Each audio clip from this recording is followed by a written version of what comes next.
Welcome back to the Back to the Future DVD commentary track for the 5th and final episode, Out of Time.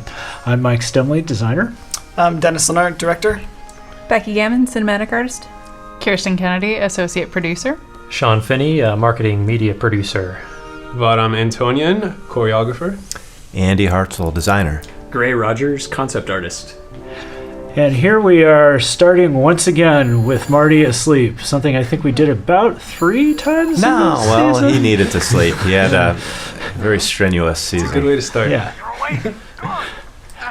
And we put a speaker on this phone because we didn't want Marty to pick it up. Well, and because Emmett would have invented a speakerphone, would he not? Here's a great piece of animation. Demonstrating conclusively that Citizen Brown is an evil bastard. Or at least negligent. Yeah, maybe he just didn't see him. That's right. Or There's a lot of deliberation on how much should it look like he was actually trying to kill him and how much should it just be... That's true. At one point he did head straight for him, didn't he? Yeah. Before we the car skidded to the side. we originally were going to do a very involved sequence in the downtown area with Marty chasing this static accumulator thingamabobby all over the place and getting pulled around like a water skier. Yeah. And then we said, well, we probably shouldn't do that. And then there was a slightly less involved, and then there was an even less a little involved. something. Because we wanted to put it all in this insanely cool set. Yeah, there's a lot of talk up front of are we going to put all the money and action in the expo, or are we going to do a big post expo action sequence? And then we wound up just doing everything that we initially planned. Much too. That was another song by Ron Lytle, by the way, that I just talked over. And again, Andy ended up being the lead designer on the episodes with the cool music instead of me. I'm kind of bummed about that. Oh yeah, that's right. It's definitely trademark. An anarchist, a foreign agitator bent on sowing chaos and destruction And in this- the Mill Valley Expo. I'm very happy with the name that Alt Doc chose for Marty here. It's a perfect 80s name. I approve of all references to a Red Scare. Yeah. Yakov Smirnov. Oh, you didn't hear me. People love Jacques Duteau. Do they? Yeah. This is Jared Emerson Johnson, I believe. Yeah. Once It is again. indeed. And then He spoiler. does a very good French accent. As opposed to Mr. Lloyd, who is doing some kind of very strange Hungarian thing. He's the vampire diver. Yeah. And I forgot what Duteau is French for. Something like Actually, depending on how you pronounce it, it either means fish or it means shady. shady. And, yes, and that's both right. of them work. Yeah. I thought it was just. I thought the French translation was "sounds like Cousteau." No, That was also part of it. we're very happy with that. Andy, would you like to, and Dennis, would you like to talk about this House of Glass thing? Yeah, the glass house puzzle was kind of a late addition to the design, and it began as a cardboard house that I was running around the office showing to people, and it's a little different from some of the other puzzles that we've done, but it turned out really nicely. Largely thanks to Eric Parsons, who's not here today. And, It's a very puzzly puzzle. It is a puzzly puzzle. And I remember, I think it was initially, it was like, no, we're not doing it. And then you came in the next day with the cardboard mock-up, and then everyone saw it and were like, all right, that's cool. It's part of a grand tradition here at Telltale for things that are going to make people hurt to build is to ask for the designers to actually make mock-ups or to make sure that they get done. Yeah. And it maybe was a little Cue more ball difficult thing. to build than people thought. Yeah, cue ball's kind of small but impactful role in this episode. Is that it? Was that it? So we got a little, he hummed as he was walking off because Vahram actually had that in the soup kitchen in episode 1. And Is that where then, that came from? and that was a huge part of that. And then it got cut at the last minute. So we've been trying to find a place to put it in forever. And Vahram was like, I think I can get it in this one. Finally, I found a few seconds to Yeah. put cue ball song into the game. Here Marty gets to be kind of a badass again. I felt really bad while I was solving this puzzle. Good. Yeah. You're supposed to. This is one of my favorite puzzles. It's the do nothing puzzle. It totally fights every impulse everybody has. The funnest of them all. Yes. Stand there and watch. It's the go you make can a go and make yourself a puzzle. sandwich Yeah. puzzle. The players. That was actually pretty sweet water effects coming off that. Yeah, Michael yeah, Peretta. yeah. yeah. Thanks. Yeah. Is that Peretta? Mike Peretta. That was Peretta. Yeah. Emma is so consistently adorable throughout the series. There may be a moment coming up here if Uh-huh. it's in the video. He Let's see. just took that guy's wallet. Yes. Thank you. Everybody's Yes. favorite. And that Yes. was Mike Vahram wanted to know about that till now. No, I insisted saw you. that I one would played be through in. inside. Yes. Ever since episode 1, I don't know why, it's like among like super Back to the Future nerds, for some reason the guy who says I think he took his wallet 3 times in the second film is like the most funny we've ever seen. Yes, and another thing we absolutely had to insert into the game. Yep. Yeah, there were I a was just couple of those in let's this cut all episode. the puzzles in episode 5 and it's just that line as long as you do it. That and a hoverboard. That was the 2 things. And then he stopped talking. The phone puzzle, we were real happy that we managed to get Marty doing a whole lot of silly jokes. And you will get I think a reward for doing all of them. I can't remember. But You will. Yeah. Which is nice. Watching AJ do a bad Christopher Lloyd impersonation was hilarious. Although I think it was better than Oh no, I thought it was actually gonna was be. so by bad I don't mean that he did a terrible job, but that it's supposed to be kind of like the cheesy version. And I Well, remember the day going in- when we went and recorded pickups, and he had to do a few more of those lines, and we actually Christopher Lloyd was there, and we all had lunch, and he was deathly afraid that Yes. Christopher Lloyd was going to be standing there and listening to him do Christopher Lloyd, but he left just before, I so he was didn't have to. be taking video subjected on to my that. phone for some of those, and then he was doing all the voices and getting into it and doing all the sort of doc-isms, and then at one point looked up and saw me filming through the window, and he's like, "This can never get out." Well, it's in a video game now. Yeah. Station to answer a few questions about your whereabouts on the night of the Speakeasy fires. And Edna stands revealed as the speakeasy arsonist, probably surprising about 3 people. The 3 people who thought, "Oh no, they would never do anything that obvious." But the fact that she was a pyromaniac was very surprising to me, actually. Oh, yeah? I thought we'd done a remarkably ham-fisted bit of foreshadowing there in the first episode when old Edna talks about the pretty flames. We're always less ham-fisted than we think we are. I think. Yeah. He's going to play the accordion here. It's the little. Didn't know he was a musician. Vahram, final thoughts on putting this environment together? I feel like the whole thing has gone by, and you spent so much time on it. Yeah, it was definitely biggest environment I think we've had in this whole game. It had a lot of people working on it, but I think it came together in the end very well. Everybody's been pretty happy with it. Yeah, I remember it going from the sort of problem area to all of a sudden everyone's like, "Oh no, the expo's awesome." Like it just like QA, everyone you'd ask their opinion, and they were like, "Oh, I'm really worried about it," and then a week later it's like, "Oh no, it's like super great. It's the best part of the game." Yeah, Oh. cool. Maybe he'll give you a fair chance. Although Kirsten kept threatening us. I didn't threaten. Yeah, let's talk about the clock, Kirsten. The clock's The clock is ticking, Dennis. The clock is definitely ticking. Well, Papa never really understood the younger generation. Any thoughts on the back and forth? On the back. On the back and forth with this. The Yeah. I mean, I thought that this whole moment turned into something really, really nice between these 2 characters. We'd kind of had been this sort of bubbling little C plot that had been sort of kicking along and was there in the first episode in voice only, and then mentioned a little bit from that point forward, and then we finally get a good look at him. And the acting here is very nice, very kind of subtle. The little moment when Emmett suddenly realizes, Papa loves me. Starts breaking out into Papa, can you hear me? But it's not too sloppy. It's not too sentimental. Yeah. What? How about sketching on this episode, Gray? Any thoughts?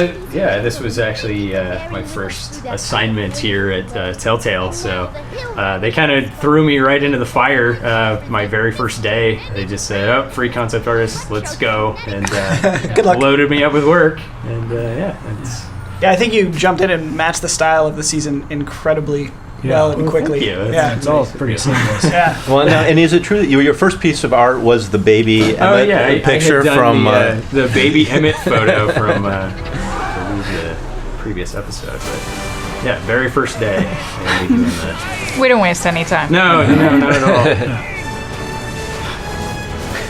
So rickety. Yeah, I thank Jeff for adding that animation on it, going kind of crazy and look like it's about to fall apart. It really helped. I love this shot. It ended up being pretty funny. The levitate is remarkably still enough for them to make eye contact. That's interesting. A And then flying car. I put this bit in at the end. I don't know if anyone noticed it, and it's not on the video, so never mind. You'll have to play. It was sort of in the background as the doors are closing. You see the car starting to spin out of control. Yes, Yeah, yes. I wasn't sure if anyone saw that. Women drivers. So this is an epic moment that Sean Ainsworth, who couldn't be here for the commentary, but did an awesome job on, which was one of the biggest kind of moments we knew going into this episode that was going to be scary, because it's also something like 16 minutes of cutscene, basically. Yeah, counting. Yeah. But it's 16 short minutes. Yeah, you know, they're eventful. They're jam-packed. There's some clicks. There's a few clicks in there, yeah. But good. Yeah. So Alt Doc here is now both fading out because his future is no longer exist, and he's been run over by a car, so he's dying simultaneously. But he goes happy. Because he knows that the real him will end up having a nice happy. And then I remember giving you a hard time about the specific order of those events. Oh yeah, that's kind of important. Yeah. And then comes the moment that is for Dennis the central. We gotta give Dennis the floor now. Yeah, As it's this- just basically the whole leading up to episode 5 for the longest time. I was just like, whatever happens, the moment where Emmett comes out, and we got to see his hair spiked. It's got to be in silhouette, and you think it looks like Doc, and then he steps out into the light and smoke clears, and it's Emmett. It's sort of the origin story of Emmett's hair, and that is my favorite.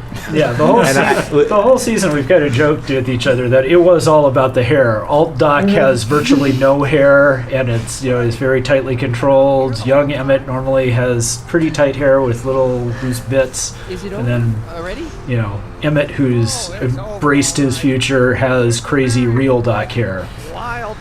And it was a great moment. I didn't even see it till just a few days before the end of the process, and it gave me goosebumps. Looks like he's got some whites in there already too. Yeah. Well, yeah. He And has again, aged 10 years in the past 5 minutes. Mike Prada with the effects again to make that smoke effect. Yeah, came that out smoke really turned out nice. super awesome. Really nice. One might be able to direct the ionic current simply by shifting one's weight. Oh, great Scott! That's it! Come on, there's no time to lose. Let's get back to the lab and... I'm sorry. And then also I think like Lazar and Please, Emmett, don't Bass Sound and Julian and Damien really and Jared kind of making a lot of the sound effects in this stuff read really well. So much of these little moments happen off screen, or you kind of see the lights flashing out of the high school, and sort of getting the right balance of people sounding like they were amazed and now they're a bit horrified and something's kind of going wrong, but you don't know what.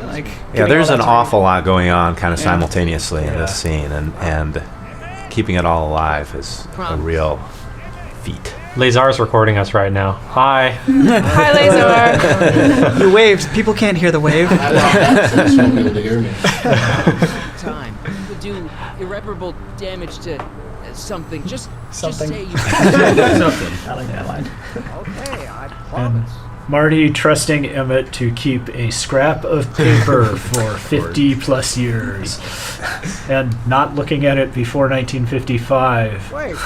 when he'll see him again anyway, twice or something. Ow! Don't think about it too much. It all makes sense. It all makes sense. That's true. somewhere we have a chart that maps out everything in perfect detail. But the way AJ underplays this moment is priceless. Yes. And the way it's animated. Yeah. Marty expects it to happen. Yeah. He doesn't even think that it's it. Oh, it worked. Yep. I love that shirt. Yeah, yeah. And The tie. Adam shirt or the Adam tie. Yeah. So good. I had done a few variations of this. We wanted to portray Doc as the kind of psychotic professor character. Nice Hawaiian shirt and crazy tie. It ended up pretty nice. Well, I think it's funny because I remember talking about like, oh man, science tie with like little protons and stuff, which was based off of for the episode 1 launch. Mike had a Star Trek tie with faces on it, and I don't know why I was like, oh man, like Doc should have. Because this is why he was dressing up for a ceremony, and that's Hey, what look who's here! Michael J. Fox. Oh my god. Well, there's a backstory about getting Michael J. Fox. But we don't have time to tell it. We don't have time. Way too long. Basically, we were designing the 5th episode halfway through it, and Marking said, "We heard you're talking about trying to get Michael J. Fox for the 5th episode." We said, we were talking about that 5 months ago, and then we forgot about it. So we scrambled like crazy to, find good places.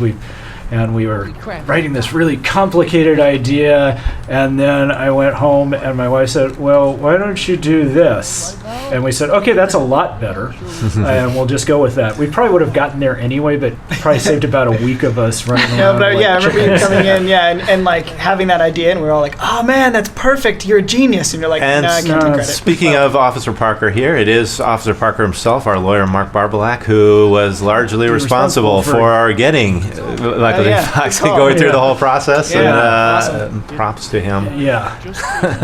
Did he do it as Officer Parker? Yeah. I think so. I think he dressed in uniform and said, you're coming with me. Yeah. Okay. I like in the end how after we've solved Officer Parker's problems once again, he's getting screwed over by the disappearing DeLoreans. Sad. So sad. This effect was great. Yeah.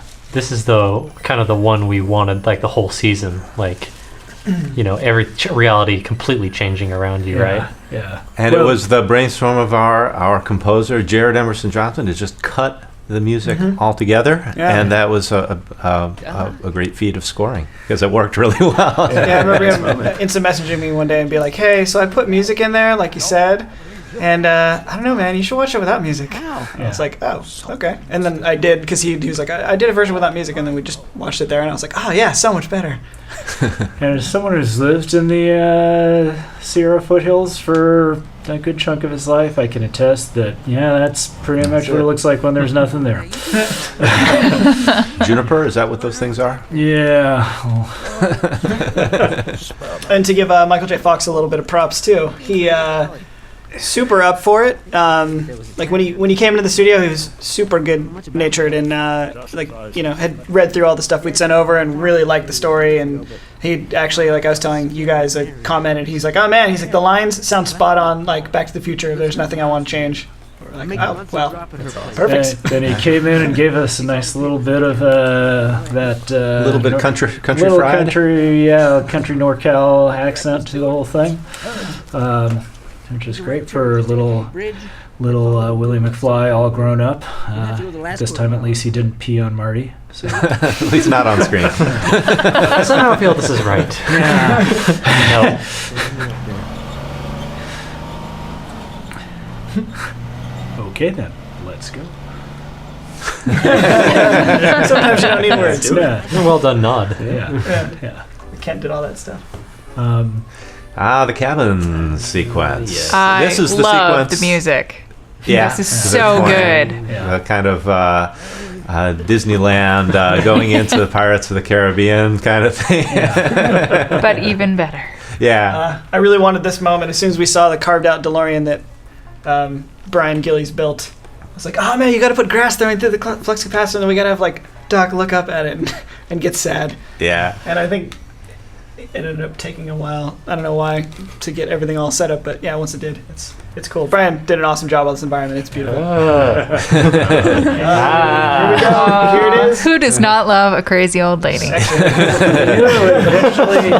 It knew it eventually all get back to crazy old Edna again. This was the sequence in the game that underwent the most changes during the game's development, and for a while there was a whole sort of California Gothic Spider Baby sequence in which there was a mutant Tana who lived. That's awesome. And eventually was changed into a completely different puzzle. But a better puzzle. Yeah, I know. I think getting the chance to mess with Edna is actually pretty fun. Yeah, absolutely. My first variation of this costume for Edna, I took Ryan Jones's original concept and designed the costume around this, and decided I'd have some fun with her face, and went pretty wacky with it. And yeah, I remember seeing some of the stuff, like, yeah, your first sort of pass of, like, all the different options, and I look at it and, like, almost threw up a bit in my mouth, and I was like, I like it. What about you? Everybody had an extreme reaction to those sketches. Terrified. Really nice. And we went with it. And she says she is terrifying. Yeah. She lights Girl her likes fire. Yeah. Oh yeah, she's a pyro. She's a wild one. Yeah. That can't smell good. Wow. Yeah. Yeah, she's evil. The read on that line from Christopher Lloyd We were never not being that passionate. It's like I died laughing when I heard that. Happened like this. But it did happen like this. Repressing you all these years because you can't stand to admit that you're a hooligan. Yeah, that's right. Edna, Full you're circle. a hooligan. and everybody drinks on hooligan. Yeah. Yeah. Rebecca Schweitzer did not hold anything back. Yeah. In that role. Here's the story. And another newspaper, because it's really important that we have newspapers. Yeah, I think Drew almost We died a only little did bit it to inside torture with all the Drew. newspapers in this season. I'm sure on the back it actually reads all work and no play. You set me up. No car. One thing we definitely wanted to get out of this Wooly character was a nice hero moment, rather than just being a guy who shows up in a truck, and so we did spend a lot of time trying to go, okay, well, so what is he going to do here? You. How much have you heard? Evil monkey point. Sorry. Could shoot you too, you know. But you won't, because that would be against the law. And you never break the law. How does he know she never breaks the law? I guess Okay, he goes out and talks to her. Yeah, he delivers This stuff. is your cue to skedaddle. right. Much obliged. Peace. Peace out, y'all. And Becky It won't matter Yeah, anyway. we'll 'cause turn I'm this gonna over go- to Gray and Becky Alright. now. Yeah, this was the first environment they had me just take over, sketched out all sides of this thing. So it's good looking too. And out. And it was a challenge because it was an environment that had to be very specific in a lot of ways. and Spartan. Yeah. That painting behind the bar. Oh yeah, there is a quite comely looking female. Yeah, a little hint of things to come. Just saying. Same question, Miss Pickford. Oh, nice. With regard Tannen, nice. Of all the Tannens, I actually kind of like him the most. Yeah. He's kind of just. You kind of want to drink with him. I'm just trying to build a bar here, for God's sakes. Probably the most successful and legit canon there is. Yeah, really the only one. That's true. Yeah. First lady. Of course, he's going to lose this bar sometime in the next 10 years. Because it's not his by the time the third movie rolls around. Ah. Oh, that There was an effect that pickles. took 7 hours to do. Yeah. Yeah, Why look at pickles? Yeah. Because it's funny. Why not? There was so much pickle Pickles, conversation. the pickle barrel. You know, ending putting on out a some- torch with whiskey is kind of dangerous. So. Yeah. And The boys. Becky, thoughts on showing or putting together the... You know, every time I framed a shot with Beauregard, I wanted to get that big horn set behind the bar. I wanted to get that right over his head. I knew those would come and in. it would show up like in so many shots. But yeah, it was really fun. And then this thing. Nothing says awesome like a hoverboard. Yeah, and that also was not part of the original design, but I don't remember how. I remember when it occurred to we got to have a hoverboard in the sequence, when running and telling Dennis, and then there's a hoverboard, and I was like, sold. The pupils in his eyes just kind of dilated, and spent a long time trying to get this puzzle right. And then we also realized we can't have two cars disappearing at the same time because our engine would actually melt. So, oh man, that was over really quick, but Sean Ainsworth put in a lot of hard work. Yeah, the actual puzzle takes a little longer. Please know she hit the wall at 52 miles an hour. No, she's still alive. It's okay. It's not likely. Do not hit a wall at 52 miles do an not hour. hit a wall at 52. Just don't hit a wall. The DeLoreans are amazing. DeLoreans are stainless steel, Stainless steel which construction. is why Doc chose it as a time machine. Yeah. So. But it's True fan. True fan. Maybe the time circuit virus has slowly spread into the speedometer. Could be anything it's reading. Sure you are. I'm loving this. Ready to go? This moment kind of creeps me out a little bit. Especially because we know where they're heading. Yeah. Oh yeah, that's right. And our goodbye to we're still not Artie and entirely Fritzy. sure why they were walking out of the courthouse in the middle of the night, but that seemed. What? Yeah. Marriage license stuff. Yeah, just finalizing the Felt like a little blood bureaucracy. test. Yeah. Probably filing. Red tape. Takes Want a to marry long a time. Canadian? There's more hoops to jump through. Yeah, I guess. Oh my God! I've seen you naked. Don't. That's something I really was happy we got in, Marty, having more extra Freudian issues. Oh jeez. Your marriage. You seem kind of mad about it back at the high And school. is this going to be our last sighting of Michael J. Fox? I liked how when we initially showed them a little clip of Michael J. Fox, they assumed, yes, we're only using him as this random McFly from the past. It's like, yeah, that's what we would do with Michael J. Fox if we got him. As for you, stranger. And hopefully you've beaten the games before you start watching these. Yes. If not, stop now. Yeah. Play them. Yeah. Yeah. And there they go. Yep, more generations of Trixie's walk cycle. This part I love right it. here. I love the little feet. That's It's like she's that's the walking other on awful a line. Hilarious. Oh man. Hey, here we go. The finale of craziness with 25 explanations. yeah. Well, we got a lot of plot and to wrap up. Myas. No, it was great. Like, I know when the idea was pitched, it seemed like a really fun way to end the series on the note that they ended the first film. Yeah. I think it was a really cool Yeah. thing. And we stuck Myas, who also did a lot of the opening stuff in episode 1 with the mall, who is our sort of counterpart, Back to the Future, huge nerd. So we basically, I remember talking to him and going like, okay, so on episode 5 you're helping out, right? And he's like, yep. And I'm like, cool. How would you like to do 3 future Michael J. Foxes, all from different messed up timelines? And he was like, yes, I'll do anything. And he did an awesome job. Yeah.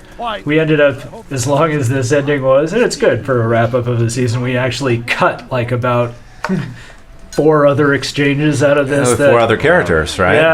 Yeah, we had a whole bit explaining, talking about how Jennifer now has a punk haircut. And yeah, Biff had a couple other lines, and then Marty's mom was in here, and we had to...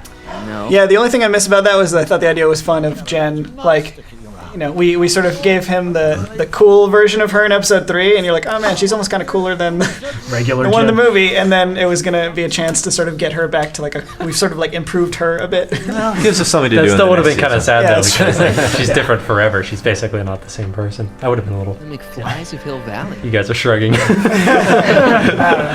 can't It's even not that flower necessarily dance. the case. She's not that great. And here's what Traveled through Marty went through all this for this Yeah. book. For a scrapbook. I remember Myas really, you know, we were always wondering what was going to be the reason, sort of how is it going to come together at the end, and when he started working on this cutscene, I remember him contacting me and going like, oh man, like I really love the McFly book stuff, like it's really heartwarming. Oh, thank God. Yeah. Yes. for the man who saved me from making the worst mistake of my life. Yoo-hoo! Dr. Uh-oh. And this is the big, because Brett actually consistently throughout the season, Brett Toasty, producer, said Edna's got to have a happy ending, even though she's a crazy pyromaniac, potential fascist.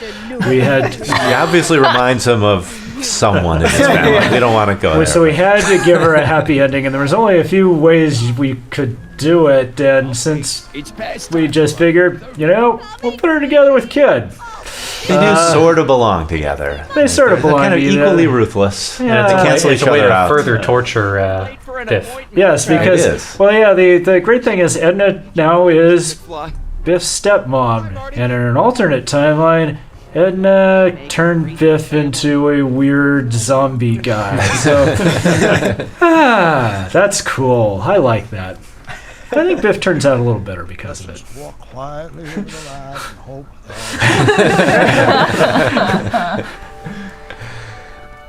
It's the end of the whole series, or is it? Yep, it is. It's the whole end of the season. It's done. Oh wait.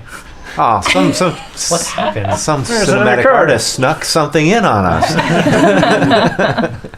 It's another DeLorean. We've got 2 already in the scene. What are you doing here? Wait, that's 2 Martys. Marty, you can't be here. Your younger self sees you. Your younger self has already seen you. Oh, right.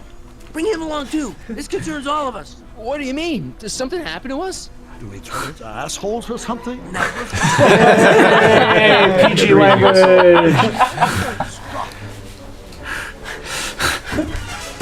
For those counting, that's 3 DeLoreans. So Marty 2 is not as good a driver as Marty 1. Tron Marty. Tron Marty. He didn't knock over a garbage can. That's not I bad. hit a house. I don't know if that's better. Yeah. Didn't take it out though. How can there be A 2? lot of neon in the future. Yeah, really. It's the Blade Runner. And this is where we decide to push everything completely over the cliff. And if you notice, in the background, I snuck in a garbage can sound effect, as if you just kicked it over when walking up. Just for good measure. Yes. Mad 2 Max belts. Marty. Mad Max 2 belts. Marines, yeah. Oh yeah, 2 belts. The original version of this was going to have a robotic gun arm. But Yeah. We It was decided. my last desperate attempt to get a robotic arm we were into really this trying series. for that gun. We were with you until it was a robotic gun arm. And then, which one's the real one? If Marty just thinks really hard about not traveling time again, will all 3 of them disappear? I can't fathom it. Probably. Yeah, what about my future? And mine? The future can wait. We've got a present to catch up with. Oh. See, there's a message there. And what is that? What was the final line in homage to? Oh, I've totally forgotten what the Mr. So-and-so Thrill Me is an homage to. Some 80s movie, right?